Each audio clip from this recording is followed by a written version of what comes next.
Good evening and welcome to the SUTV News Podcast. I'm Jacob Hitz alongside Bailey Casada. Nolan Hoffman joins us in a little bit. Tonight, we cover the plan to reopen the Keystone State And the proposals to help Americans deal with the rise of unemployment. All that and more right here on SUTV News.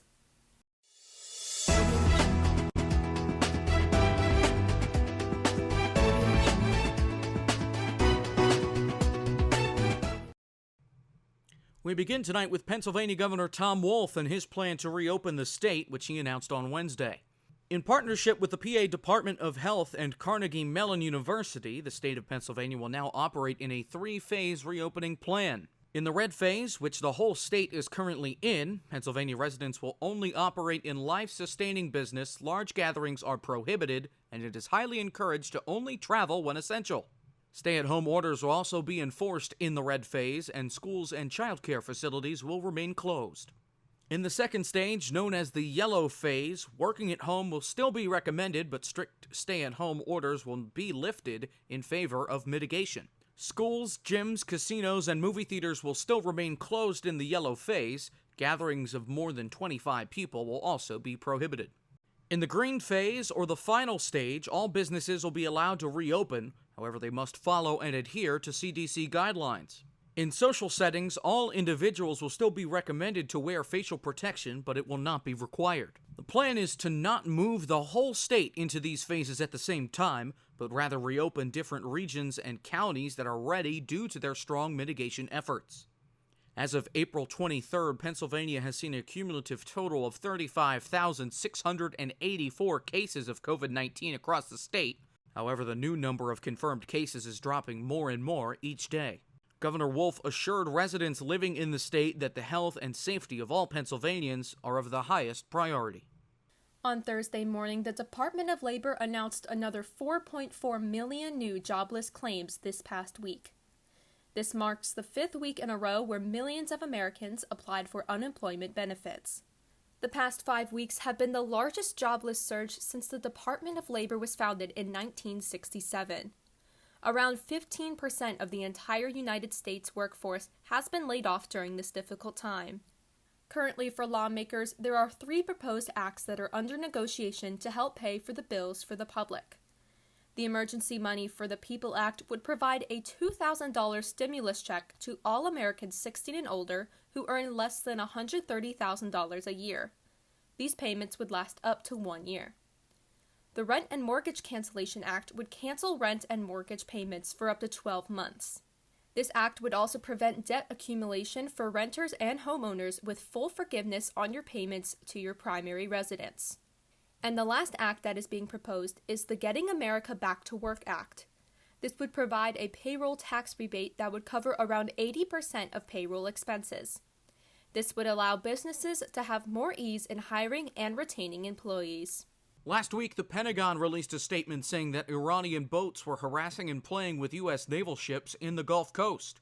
On Wednesday morning, Iran launched a military satellite into orbit, and just hours later, President Trump made an announcement on Twitter.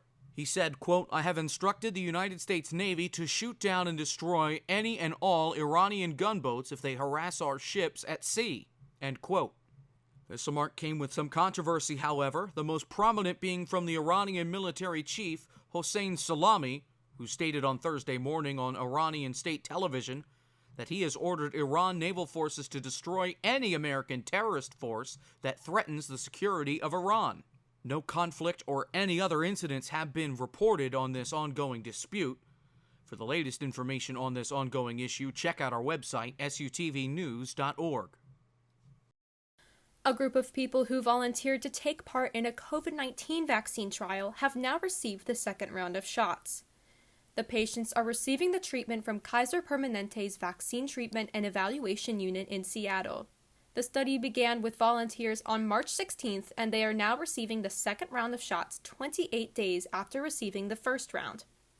The second round of shots will hopefully help the body produce antibodies at a faster rate if it comes in contact with the virus. Doctors at Vaccine and Evaluation Unit in Seattle are calling this good news. However, the patients will have to be followed for 13 months to make sure they develop no side effects. According to Business Insider, YouTube is taking down video content that goes against the World Health Organization. In an interview with CNN, YouTube CEO Susan Wojcicki explained how the company wants to spread information correctly. We've served billions of impressions across our network that come from all the different public health organizations and made sure that people understand what are the resources. I never thought we'd have so many videos of hand washing, for example, but that's just one example, but we've served so many different areas to make sure that users are getting the right information. Wojcicki is looking to prevent the spread of misinformation. One example she gave was the idea that 5G is linked to the coronavirus, which has been commonly debunked. Wojcicki said that YouTube had to quickly update its policies due to COVID-19. She explains why false content is being taken down. But then we also talk about removing information that is problematic. Of course, anything that is medically unsubstantiated. So people saying like, take vitamin C, take turmeric, like those all will cure you. Those are the examples of things that would be a violation of our policy. YouTube will be banning any videos that contradict the World Health Organization's advice. Right now, it is unclear how harsh these bans will be. This is not the first time that YouTube has banned videos, according to Wojcicki. I mean, we do remove, across YouTube in non-pandemic times, information that is a violation of our policy. And we've had community guidelines since the very beginning of YouTube, and we've always, anything that is a violation of our policy, we do remove it. YouTube has seen an increase in videos related to COVID-19 and life in quarantine. It is unknown if the pandemic will affect the video sharing site in the long run. Strong storms in the south produced many tornadoes and killed 7. SUTV's Sean Smith has the latest. A tornado ripped through the town of Onalaska, Texas, that killed 3 people and injured 20 to 30 more, according to the Polk County Emergency Management Agency.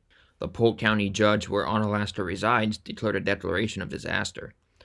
At about 5 p.m. on Wednesday, April 22nd, 2 people were killed when a tornado hit the town of Madill, Oklahoma.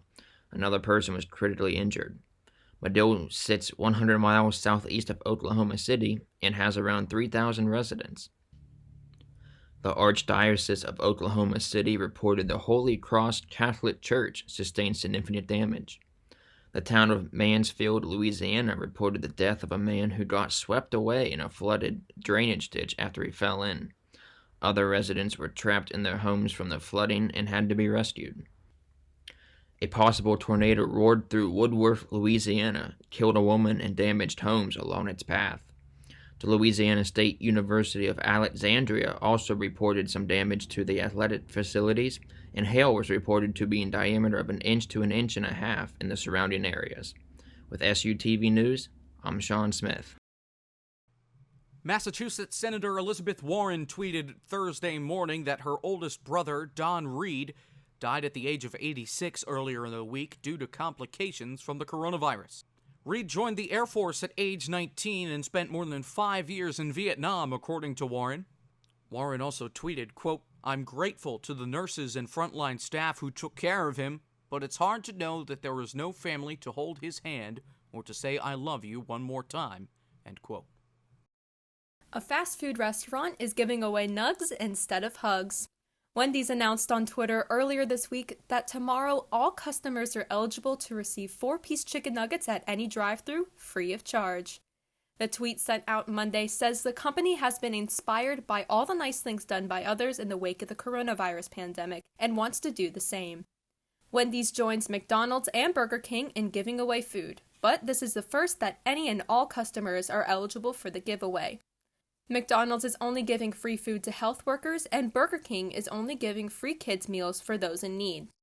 The Big Group Nug is happening all day tomorrow at all locations, and it is unknown whether Wendy's will continue it in the future. When we come back from this short break, SUTV's Nolan Hoffman brings you the feel-good moment of the week. We're back in a moment. Hey guys, it's Leah Fuco from WSYC. I'm here to tell you about practicing social distancing. This means avoiding close contact with others. People should limit their socializing to small groups of no more than 10 people. Social distancing is a very important factor when it comes to the prevention of spreading COVID-19. For more information, head to cdc.gov. This has been a public service announcement from SUTV News. news here if you're a fan of McDonald's.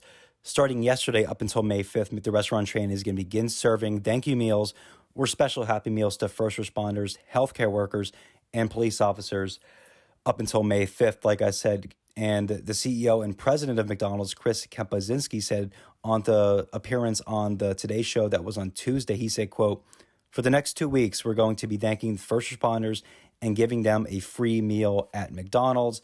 He then went on to say, quote, "Breakfast, lunch, or dinner, come to McDonald's if you're a first responder.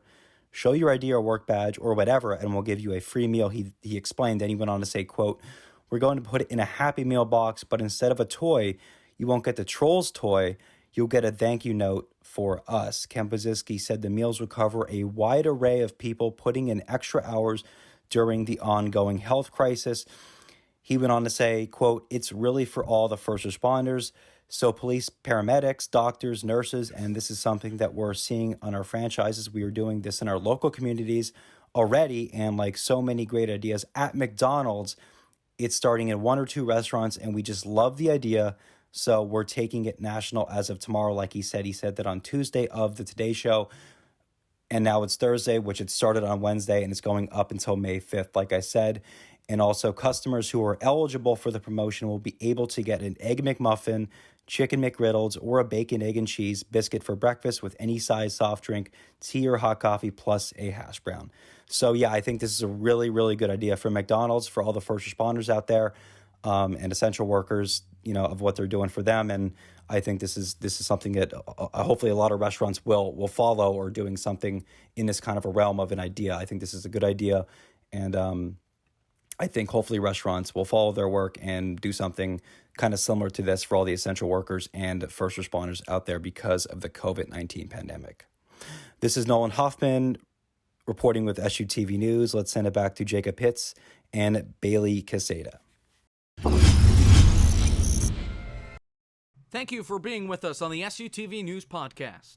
Make sure to follow us on Instagram, Twitter, and Facebook at SUTV News, and check out our website at sutvnews.org.